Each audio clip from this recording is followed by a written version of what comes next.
want to be that cop. You tried. And you want to sit here and try to say you didn't do it? Man slap me. Do it. You want me to man slap you? I'll give you the shot. Do it. Why not? There is a moment in life when everything feels open, unfinished, and full of promise. The past begins to fade, the future feels close, and freedom arrives quietly, almost gently. It's the space where plans are made without fear, where nights stretch longer, and where nothing seems permanent yet. For many young people, that moment comes right after graduation, when routine dissolves and possibility takes its place. This story begins in that fragile space between what was and what could have been. A celebration meant to mark a new chapter, a trip meant to feel like release. Friends gathered not to escape reality, but to welcome it. Music, laughter, late nights, and the belief that this was the safest time of their lives. But danger does not always announce itself with noise. Sometimes it arrives calmly, wrapped in familiarity. Sometimes it grows quietly inside relationships that once felt normal, even loving. Control can wear the language of care, and jealousy can hide behind concern. By the time anyone realizes something is wrong, the moment to stop it may already be gone. What followed that night would leave behind unanswered questions, fractured memories, and a future that never got the chance to begin. And the truth of what happened would reveal how thin the line can be between freedom and irreversible loss. Natalie Jane Martin was standing at the threshold between who she had been and who she was about to become. At 18, the structure that had shaped her life for years had quietly dissolved. School was over, the daily routines that once dictated her movements, bells, deadlines, weekend shifts, familiar faces, no longer held the same authority. In their place was a wide, undefined future that felt more exciting than intimidating. College plans, work opportunities, new friendships, new experiences, and the promise of independence stretched out in front of her. It was the kind of moment people later describe as full of light. To celebrate that transition, Natalie did what many graduates do. She planned a trip with friends. Myrtle Beach, South Carolina, represented everything they wanted that summer to be. Sun, noise, music, freedom, and distance from the watchful eyes of home. It wasn't meant to be meaningful in a heavy way. It was supposed to be fun, loud, temporary, a marker between childhood and adulthood. But the most important shift had already happened before the bags were packed. Earlier in 2023, Natalie had ended a long-term relationship with William Lincolnis, a boy from her Ohio community. They had grown up around each other, shared friends, shared memories, and shared the kind of history that makes people assume a couple is permanent simply because they have lasted. From the outside, their relationship looked familiar and ordinary. They were the kind of couple people expected to work things out, because they always had before. Inside the relationship, however, something was changing. Friends would later describe patterns that felt increasingly uncomfortable. Blake's jealousy wasn't fleeting. His questions didn't feel casual. There was a constant awareness of Natalie's whereabouts, her responses, her interactions, who she was with, why she hadn't replied quickly enough, what she was doing. Often the behavior didn't arrive with anger or raised voices. It came quietly, framed as concern. Worry dressed as care. Attention presented as devotion. This is how control often begins, not with force, but with familiarity. Over time, those behaviors can blur into the background, especially in young relationships. Jealousy is often mistaken for passion. Monitoring is excused as protectiveness. When nothing looks overtly violent, warning signs are easy to minimize. Natalie's friends didn't necessarily see a monster. They saw a boyfriend who cared too much, who worried too hard, who struggled with insecurity. Natalie eventually chose to leave the relationship. The exact conversation isn't preserved, but the decision itself speaks clearly. She chose separation. She chose autonomy. She chose not to carry the emotional weight of managing someone else's fears and expectations. For many people, a breakup is painful but finite. In relationships shaped by control, it can feel like defiance. When people think about intimate partner violence, they often imagine sudden explosions, arguments that escalate too quickly, tempers that snap in the heat of the moment. In reality, many lethal cases follow a quieter pattern. A controlling person senses their grip weakening. A boundary is set. A breakup happens. The loss of control is experienced not as sadness, but as humiliation. Humiliation can become dangerous when someone believes they are entitled to another person. Natalie and Blake were no longer together, but their lives remained entangled. They shared the same friend group. Plans for the graduation trip had been made before the breakup. In small communities, separation is rarely clean. Social circles overlap. People stay connected out of habit, convenience, or the hope that things will remain comfortable. Natalie didn't disappear after the breakup. She didn't isolate herself. She tried to coexist peacefully in a group that still included her ex. For emotionally healthy people, that situation is uncomfortable but manageable. For someone who equates love with ownership, it can feel like unfinished business. The trip to Myrtle Beach became a pressure-filled environment disguised as celebration. Control does not always sound like commands. Sometimes it sounds gentle, even reasonable. It appears as questions that carry accusation beneath the surface. Why didn't you answer? Who were you talking to? What were you doing? It can take the form of agreements, framed as trust. We tell each other everything. We don't keep secrets. We share passwords. To a teenager, those rules can feel intimate. To a controlling partner, they become a system of surveillance. As time passes, resistance is treated as wrongdoing. Boundaries become suspicious. Independence becomes threatening. The person being controlled learns to anticipate reactions, to manage moods, to smooth situations before they escalate. The relationship stops being about connection and becomes about containment. This matters deeply when a breakup occurs. Natalie may have believed the relationship was over. In a control-based dynamic, the controlling person often doesn't accept that ending. The breakup becomes temporary disobedience, something to be corrected, pressured, or punished away. In that mindset, the relationship isn't truly finished until the controlling person decides it is. That is why shared spaces after a breakup can be dangerous. Teen life is crowded. Classes, jobs, sports, and social circles overlap constantly. Even when couples break up, groups remain intact. People prioritize normalcy because normal feels safe. On a graduation trip, that crowded geometry tightens further. Friends share bedrooms, bathrooms, meals, and transportation. There is no easy escape, no neutral space to retreat to without drawing attention. Tension has nowhere to go. This environment creates two powerful pressures. It pressures the controlling person to maintain composure in public, and it pressures the person being controlled to minimize conflict for the sake of the group. Even if Natalie felt uneasy, she may have chosen calm over confrontation. Even if friends sensed awkwardness, they may have told themselves it was temporary. This is how groups unintentionally protect the person most likely to explode, by prioritizing comfort over intervention. On June 6, 2023, the group went out. They did what newly graduated teenagers do. They chased music, bright lights, and the thrill of being somewhere that felt bigger than home. Later accounts described a night that blurred together the way celebrations often do. Songs, conversations, laughter, movement. One detail would later stand out. Natalie was communicating with another boy, someone local. In a healthy breakup, that realization might hurt, but it is also expected. It is evidence that life moves forward.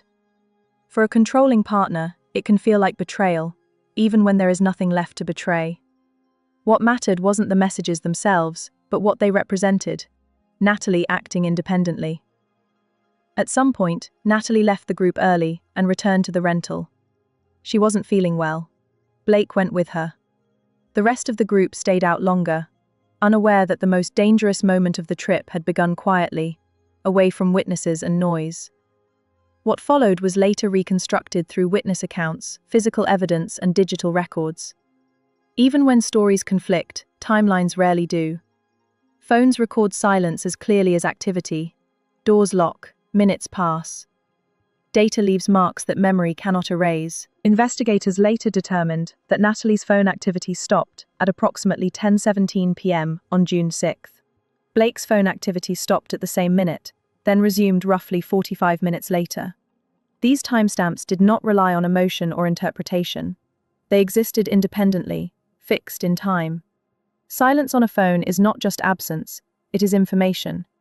Inside the rental, behind a closed and locked bedroom door, Natalie was killed by manual strangulation. This method of killing is significant because it requires closeness and sustained pressure. Medical experts explain that it typically takes minutes, not seconds, for strangulation to become fatal. During those minutes, there are repeated opportunities to stop. That is why strangulation carries such weight in criminal cases. It challenges claims of accident or momentary loss of control. It suggests intent. Natalie fought for air. Her body resisted, as bodies are designed to do. The person killing her had to continue despite that resistance. When it ended, Natalie was dead in a room that should have held rest after a long night. A room meant for safety. Then came another decision. Help was not called immediately. Hours passed. The door remained locked. Friends in the house became uneasy. Some later recalled hearing disturbances earlier, raised voices, noises that didn't fit the atmosphere of celebration. At the time, they didn't understand what those sounds meant. Teenagers are not trained to recognize relationship violence. They are trained to avoid drama, to assume arguments will resolve themselves. Even adults hesitate to intervene, worried about crossing boundaries or making things worse. That hesitation can be fatal. By the morning of June 7th, the truth could no longer be contained. A call came in reporting an unresponsive 18-year-old at a vacation rental on Maison Drive. CPR had been attempted. She was cold. The implication was already clear. When police and paramedics arrived, the scene told a different story than a medical emergency. Injuries on Natalie's neck indicated strangulation. The room showed signs of struggle. There was no evidence of forced entry, no sign of an intruder, no indication of theft. The danger had come from inside the circle of trust. Among the group was Blake. To investigators, he was not just an ex-boyfriend. He was a person with access, opportunity, and motive. The final hours of Natalie's life pointed toward familiarity rather than mystery, setting the stage for an investigation that would reveal how control can turn lethal when it collapses. As investigators began piecing together what happened inside the rental, the focus shifted from shock to structure. Tragedy creates noise, but investigations require order. Every answer had to be anchored to something verifiable. Who was where? When they returned? What was heard? What was said? What was done? Memory is fragile in moments of trauma, but evidence is not. One detail immediately stood out. The bedroom door where Natalie had last been seen was locked for hours. That fact alone changed how the night would be understood. A locked door is not neutral. It creates separation. It limits access. It controls information. While the rest of the group slept, uneasy and confused, the truth remained contained behind a barrier no one felt entitled to cross. Some friends later recalled sounds from earlier in the night. Raised voices, movement, a disturbance that didn't match the mood of a vacation. At the time, those sounds were filtered through assumptions. Couples argue. Emotions run high. It will settle down. That assumption is common, and it is dangerous. It relies on the belief that conflict is self-limiting, that intimacy makes violence less likely rather than more. By the time morning came, concern had hardened into fear. Natalie was unresponsive. Attempts at CPR changed nothing. The word cold entered the conversation, signaling what everyone already sensed but did not want to say out loud. When emergency services arrived, the atmosphere inside the rental shifted instantly. What had been confusion became clarity. This was not a medical emergency. It was a crime scene. Police quickly noted injuries to Natalie's neck that were consistent with strangulation. The room showed subtle but unmistakable signs of struggle. Bedding displaced. Objects out of place. Nothing suggested an intruder. No forced entry, no theft. No randomness. The scene pointed inward, towards someone Natalie trusted. Investigators work from probability, not emotion. They ask who had access, who had opportunity, who had motive. In this case, those questions converged on one person. Blake had been with Natalie when she returned to the rental. He had been behind the locked door. He had a recent relationship history that included jealousy, control, and escalating tension. Those facts did not make him guilty on their own, but they made him unavoidable. As detectives spoke with the group, inconsistencies began to surface. Timelines didn't quite align, explanations felt incomplete. Blake himself had injuries, superficial stab wounds that investigators believed were self-inflicted. Such wounds are not uncommon in cases involving intimate partner homicide. They can signal genuine distress, but they can also function as narrative tools, shifting attention from what someone did to what they claim to have suffered. The location and severity of Blake's injuries mattered. They did not match the pattern of a desperate attempt to end his life. Instead, they appeared controlled, survivable. Investigators recognized this not as proof of motive, but as context. Violence often doesn't end when the victim dies. It continues through the shaping of a story. Another detail raised concern. Blake had been alone in the locked bedroom for an extended period of time. In homicide investigations, time alone with a body is significant. It creates space not just for reflection, but for action, for decisions about what to say, what to hide, what to stage. It is a window where intention can solidify. Physical evidence was collected carefully: fingerprints, DNA, trace material. Photographs documented the scene exactly as it was found. Investigators paid particular attention to blood patterns associated with Blake's injuries, analyzing whether they aligned with his account of when those injuries occurred. These details may seem small, but cases are often decided by what cannot be convincingly explained. Digital evidence provided the clearest structure. Phones do not care about feelings. They record activity, or the absence of it, without interpretation. Investigators examined call logs, messages, app usage, and location data. This information helped establish the final window of Natalie's life with precision.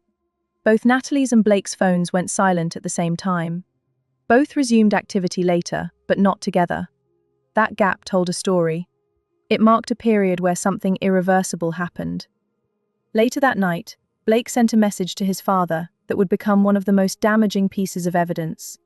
The language suggested awareness, not confusion. It read like an acknowledgement of wrongdoing rather than a plea for help. Investigators also reviewed earlier communications between Blake and Natalie. Messages that revealed jealousy. Messages that hinted at obsession. Messages that framed independence as betrayal. Friends spoke about prior incidents that had crossed beyond verbal conflict. Moments that, in hindsight, looked less like isolated events and more like escalation. This is where many people struggle to reconcile the image of the perpetrator with the act itself. Blake had been attentive. He had expressed love. He had positioned himself as protective. But control and care are not opposites. They can coexist. In the mind of someone who equates love with possession, domination feels justified. From the prosecution's perspective, the case was not about a sudden loss of control. It was about entitlement, about a belief that Natalie's autonomy was something to be negotiated, corrected, or taken back by force. The method of killing mattered. Manual strangulation requires sustained effort. It requires remaining present as another person struggles. It is not a reflex. It is a decision repeated over minutes. Blake was arrested and charged with murder on June 8, 2023. As the case entered the legal system, another decision shocked many who followed it. Blake was granted bond. Legally, bond is not a statement of innocence or guilt. It is a calculation of risk. Will the accused flee? Will they harm others? Will they interfere with the case? Courts often weigh age, prior record, community ties, and mental health evaluations. In cases of intimate partner homicide, this framework can feel deeply inadequate. The most significant risk, the risk to the victim, has already been realized. For Natalie's family, the bond decision was not procedural. It was devastating. While they prepared for a funeral, the person accused of killing their daughter returned home under supervision. The justice system is designed to protect rights, and those protections matter. But when evidence is strong and the act is brutal, the gap between legal logic and human grief becomes impossible to ignore. Time stretched on. Months turned into years. Evidence was organized. Witnesses were interviewed repeatedly. Lawyers negotiated. Natalie's loved ones lived in the permanent aftermath while the process moved forward at its own pace. Eventually, Blake pleaded guilty to murder. The plea spared Natalie's family the pain of a public trial, but it also meant that many details would remain sealed, never fully spoken aloud. At sentencing, the court emphasized what the evidence had already made clear. The killing was intentional. The method alone ruled out accident.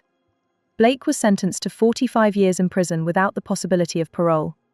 In court, he spoke. He referred to Natalie as the love of his life. He said he failed to protect her. The language was familiar and chilling. It centered himself as tragic, as broken, as someone who lost control rather than someone who exercised it. This framing is common in possessive violence. The perpetrator claims the role of guardian even as the evidence shows they were the threat.